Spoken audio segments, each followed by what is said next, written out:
Good morning, Xander. What? Yeah. I think all of us are struggling today for morning. And Bobby's making noise, so.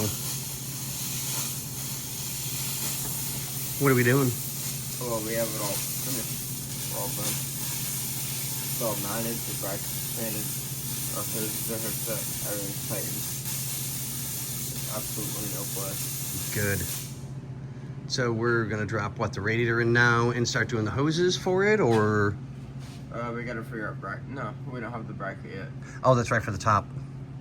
And we gotta figure out the lower brackets. Okay.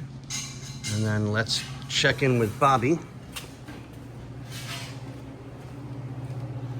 What are you doing? Finishing up welding this up.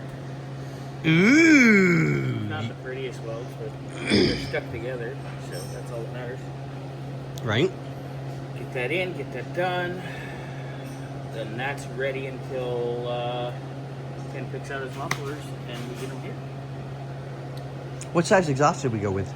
3. Yeah. Pretty decent. Just gotta do a little weldy weld and Weldy weld versus just a weld weld? hack your wiener. But on that note, what do we say, Bobby?